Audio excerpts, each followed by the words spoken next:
What's up, guys? Cameron here with Canadian Gamer. Before I get started with this video, I did want to mention I don't have my video games from when I was a child, obviously, but I do have a lot of my toys. And I was able to dig up today. It took about 15 minutes in my closet digging around. These original, obviously, those of you who were around in the 80s know what this is. Gremlins, kind of like rubber action figures. So I imagine they're pretty collectible now. I'll keep them up there until I get something maybe more gaming eccentric, but for now they'll do. Pretty retro. So today's topic here, I want to talk about the PS4, the upcoming title, Death Stranding. Now I don't have a PS4. You might be asking yourself, why do I even want to cover this topic? Because it's not necessarily just about the game. It's got a lot to do with Hideo Kojima. The producer, I guess, is the developer, the lead man behind the game, and also celebrities in video games, how I disdain it, and product placement as well, which could sort of fall into that category. So Hideo Kojima, we won't go into a lot of background on the guy, but he comes across a bit eccentric. He's got almost like a Quentin Tarantino, Robert Rodriguez style of gaming. A lot of style over substance is what I like to refer to it as. As an example, last year I purchased Metal Gear Solid. Which one was it there? I can't remember which one it was. It took place in the 70s. I think it was part 2. Kind of like a Vietnam style to it. When I put it in, it was absolutely phenomenal. The presentation was absolutely like movie quality. Blew me away right out of the gate. But then as I started to play the game a little bit more, again, it had a lot of style over substance. There wasn't really a lot of deep gameplay, shall we say. And then I got my buddy telling me that Tom Clancy's, I guess the Rainbow Six game that came out on the original Xbox is quite a bit better.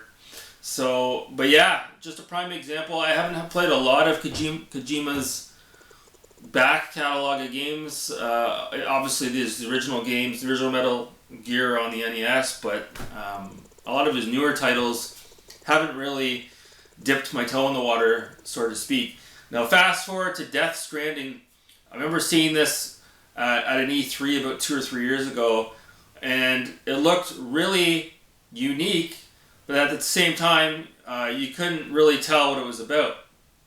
And then last year's E3, it was the same thing. They showed a little bit more of the game. Most of it was CGI cutscenes. What else is new? And then this year, most recently, over the last couple of days, they've unveiled even more gameplay footage. And wouldn't you know it, you still can't tell what the hell the game is about. Now, some people might think, oh, that's part of the mystery and the suspense of not knowing what exactly this is about. This is how Kojima rolls, etc. I beg to differ.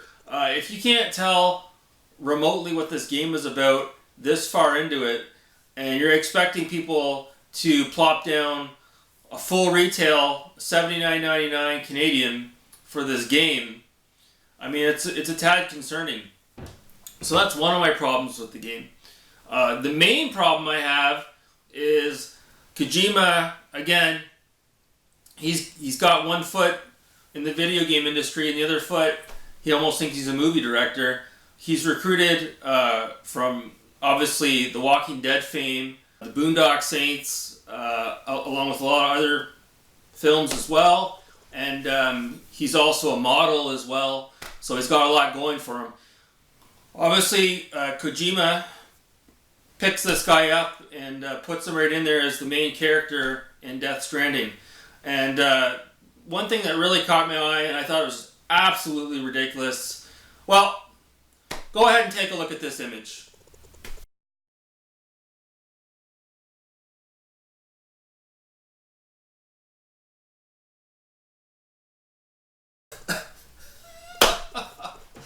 So you can see, obviously, they're prostituting this guy, a little bit of product placement, and by product placement I mean him, and he's got the hat on, the glasses. I'm sure there's going to be a lot of cosmetic microtransactions as well.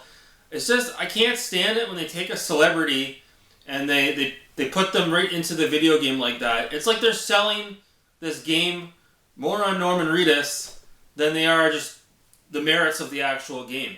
It's absolutely fucking ridiculous. For that reason alone, I would never purchase this game. If they would have just kept it a generic character that wasn't a big name celebrity, I would be a lot more interested. But like I said, the mere fact that they've got Norman Reedus in here, and like I said, they're just sort of prostituting him around. And obviously, the game, we don't know anything about it. From what we saw, it's kind of like a walking sim. The graphics look pretty good. They look a little bit scaled back compared to what we saw a couple of years ago at E3. Nonetheless, it looks, again, the presentation looks real slick. Norman Reedus, they've got him all jacked up like he's The Rock, but in real life he's not that big at all. So they keep showing him shirtless, butt naked. Like, we really need to see that. It's just, ugh. I don't know, guys. This is just one man's opinion. I wish they would keep that sort of the business outside of the video game industry. It just doesn't really correlate to a great gaming experience as far as I'm concerned.